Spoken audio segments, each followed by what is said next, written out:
ครับกราบเรียนพี่น้องประชาชนแล้วก็สื่อมวลชนที่อยู่ที่นี้นะครับผมขออนุญาตที่จะชี้แจงตัดตอนตั้งแต่วันที่28พฤษภาคมนะครับมาถึงวันที่5มิถุนายนนะครับคือขออนุญาตตัดตอนในวันที่5มิถุนายนเลยนะครับเพราะเหตุการณ์ตั้งแต่วันที่28เป็นต้นมาเนี่ยพี่น้องประชาชนหรือว่าสื่อมวลชนเนี่ยทราบดีนะครับเมื่อวันที่5มิถุนายนนะครับเวลา16 นาฬิกานะครับท่านนายกรัฐมนตรีนะครับได้มีบัญชาให้ท่านรองนายกรัฐมนตรีภูมิธรรมนะครับและคณะได้เดินทางไปพบปะกับท่านรองนายกรัฐมนตรีกัมพูชานะครับพลเอกเตียเซียฮานะครับที่อรัญญประเทศนะครับมิได้เดินทางข้ามไปฝั่งกัมพูชานะครับเพราะว่าสื่อบางสำนักได้ออกข่าวว่านะครับข้ามไปฝั่งกัมพูชานะเป็นการพบปะที่อรัญญประเทศนะครับในวันนั้นนะในข้อเสนอของท่านรองนายกรัฐมนตรีภูมิธรรมเนี่ยนะครับเราได้ชี้ให้ทางฝ่ายกัมพูชาได้เห็นว่านะครับมันมีประเด็นสำคัญอยู่2ประเด็นนะครับประเด็นที่1ก็คือการที่มีกำลังเผชิญหน้ากันอยู่ที่ช่องบกนะครับหรือบริเวณต้นพญาสัตบันเนี่ยนะครับอันนั้นคือกรณี1นะครับกำลังเผชิญหน้ากันนะครับซึ่งเราห่วงใยว่ากำลังทหารที่มีอาวุธเนี่ยเผชิญหน้ากันนะครับมีความเสี่ยงที่จะปะทะกันได้นะครับตลอดเวลานะครับถ้ายังเผชิญหน้ากันอยู่ลักษณะนี้นะครับในประเด็นที่2นะครับที่เกี่ยวข้องกันก็คือในเรื่องของการที่กัมพูชาจะยกเรื่องอธิปไตยไปขึ้นศาลโลกหรือไงเนี่ยตรงนั้นนะครับก็ว่าไปตามขั้นตอนนะครับแต่จริงๆแล้วเราอยากให้เข้าสู่กระบวนการทวิภาคีนะครับคือกระบวนการของ JBC นะครับตรงนั้นนะครับเราขอว่านะครับในส่วนของท่านรองนายกรัฐมนตรีและรัฐมนตรีว่าการกระทรวงกลาโหมของทั้ง2ฝ่ายนะครับเราขอไปว่านะครับขอให้ปรับกำลังนะครับเพื่อหลีกเลี่ยงการเผชิญหน้านะครับได้เสนอไปนะครับอันนี้คือสื่อมวลชนทุกท่านทราบดีใช่ไหมครับนั่นคือวันที่5พอวันที่6นะครับท่านนายกรัฐมนตรีนะครับได้มีบัญชาให้ท่านรองนายกรัฐมนตรีภูมิธรรมเวชยชัยเนี่ยนะครับจัดการประชุมสภาความมั่นคงแห่งชาติเพื่อให้ทุกส่วนที่เกี่ยวข้องได้มีส่วนร่วมในการพิจารณาร่วมกันว่าแนวทางปฏิบัติขั้นต่อไปจะทำอย่างไรซึ่งในวันนั้นนะครับท่านนายกรัฐมนตรีได้มาร่วมประชุมด้วยซึ่งพี่น้องสื่อมวลชนก็ได้รับทราบนะครับวันนั้นที่มีการแถลงข่าวหน้าสมช.นะครับนั่นคือการประชุมในที่ประชุมสภาความมั่นคงแห่งชาติในวันนั้นนะครับทางกองทัพนะครับและสมช.ได้เสนอขอให้มีการปิดด่านบางจุดนะครับทำให้พี่น้องสื่อมวลชนที่ทราบข่าวล่วงหน้าหรือพี่น้องประชาชนที่ทราบข่าวล่วงหน้าก็คาดว่าจะมีการปิดจุดผ่านแดนทำให้มีการพูดถึงประเด็นปิดจุดผ่านแดนนะครับแต่ในความเป็นจริงแล้วอยากจะกราบเรียนว่านะครับในที่ประชุมสภาความมั่นคงแห่งชาติมองเห็นว่านะครับการเพิ่มมาตรการควบคุมเนี่ยมีความสำคัญจำเป็นต้องมีการเพิ่มมาตรการควบคุมเพราะว่าการที่ทาง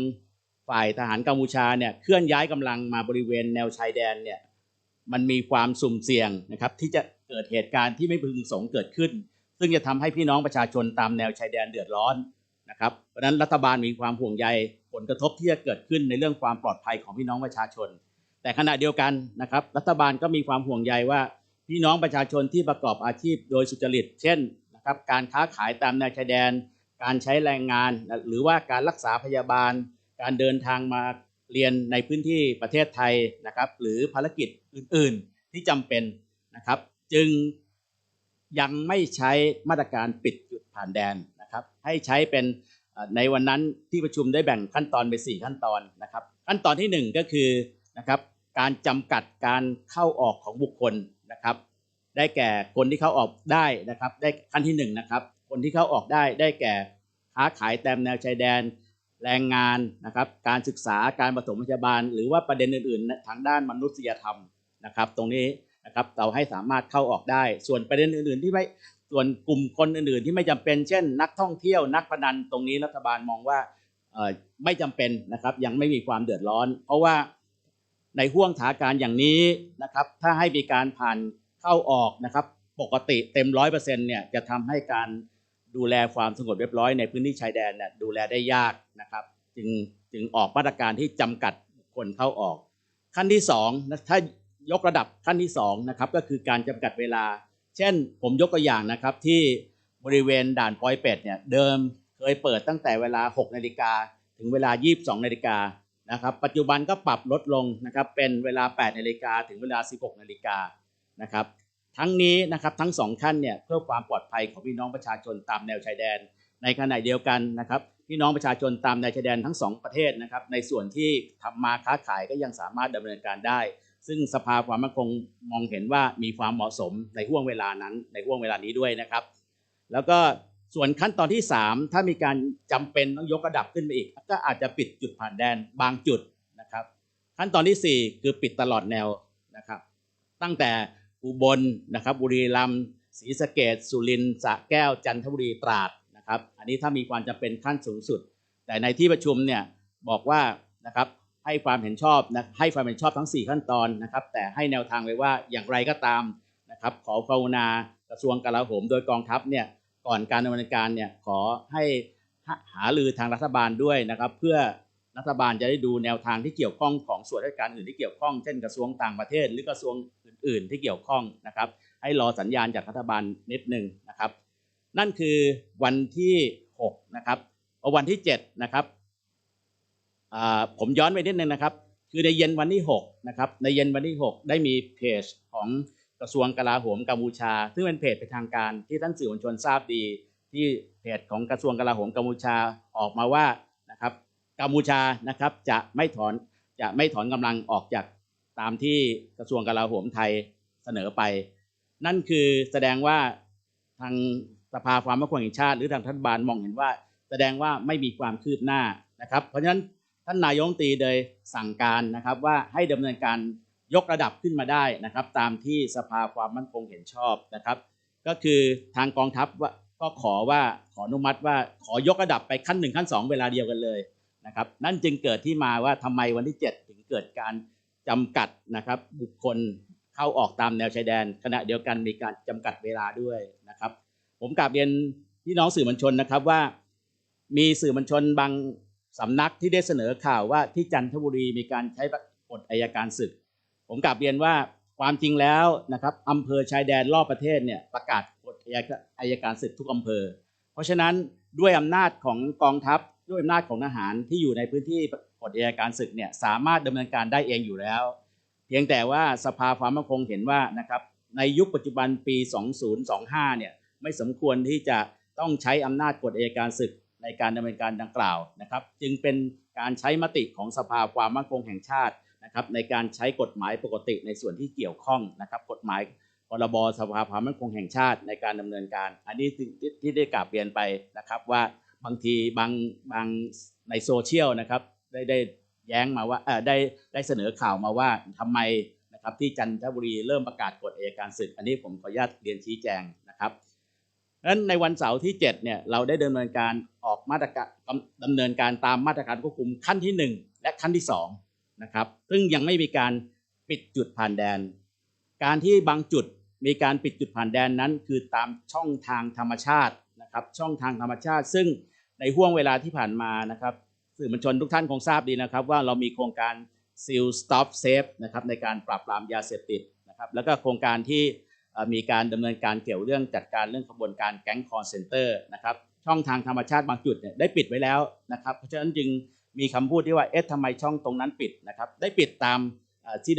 ได้ดำเนินการไปแล้วนะครับอันนี้เรียนให้ทุกท่านได้รับทราบนะครับหลังจาก